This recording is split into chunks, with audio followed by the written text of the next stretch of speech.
Hey guys, this is Kristin Tate with Rebel Buzz. Here are 3 things that happened this week that you probably didn't hear about in the mainstream media.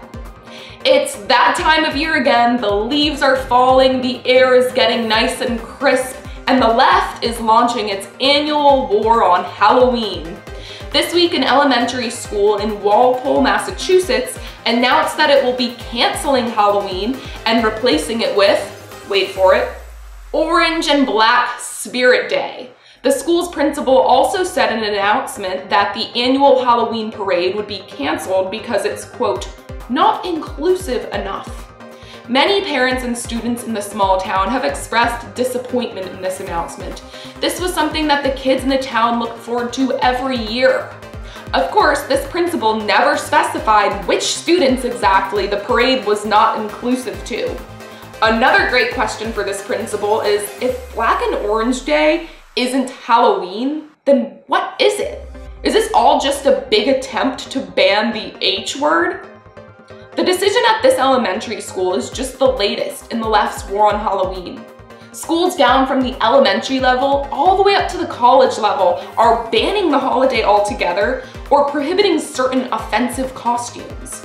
At the University of Texas, students were given pamphlets telling them which costumes to avoid as to not culturally appropriate anyone. Schools like Tufts University in Boston are going a step further, telling students that campus police will investigate anyone who is wearing a seemingly offensive costume. Where does the madness end?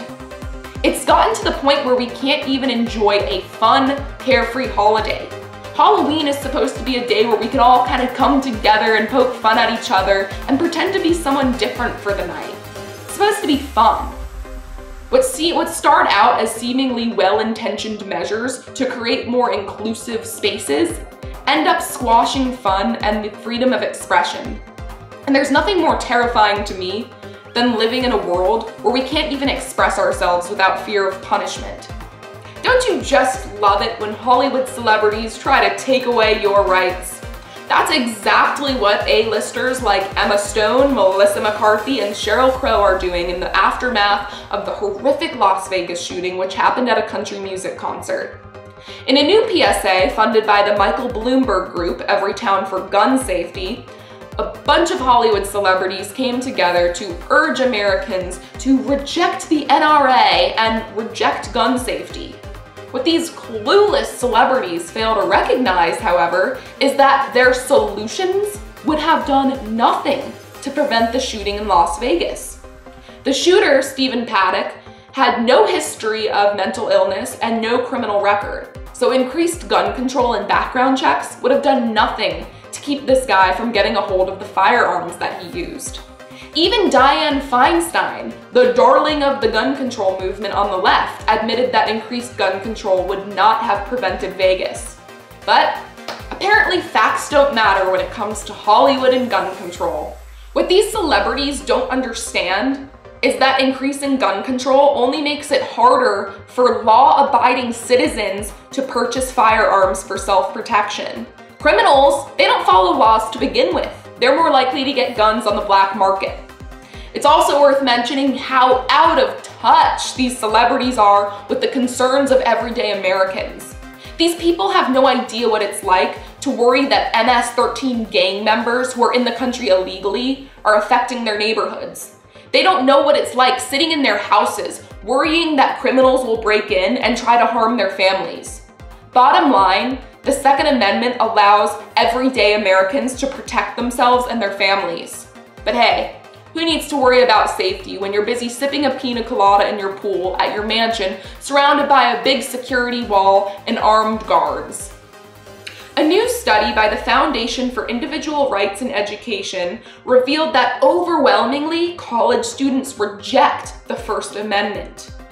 It found that the majority of students don't think the First Amendment applies to hate speech and support disinviting speakers from campus if those speakers don't align with their own views. Shocker, I know.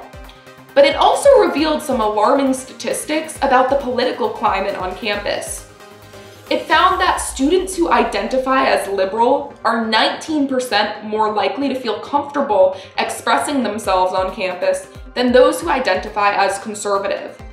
This is all very disturbing, but it also shouldn't really come as a big surprise.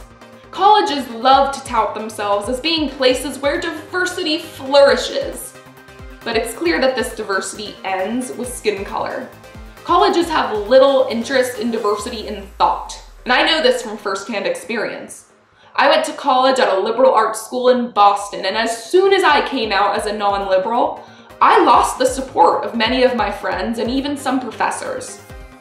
But the bigger point here is that the First Amendment should be treasured by people on both sides of the political aisle.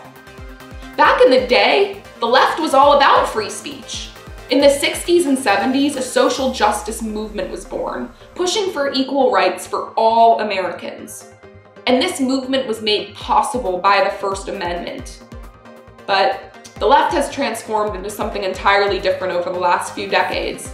Instead of being champions for free speech like they once were, they now aim to squash all expression that they don't agree with. And that's a dangerous path to go down. This is Kristin Tate for Rebel Buzz. Thanks for tuning in.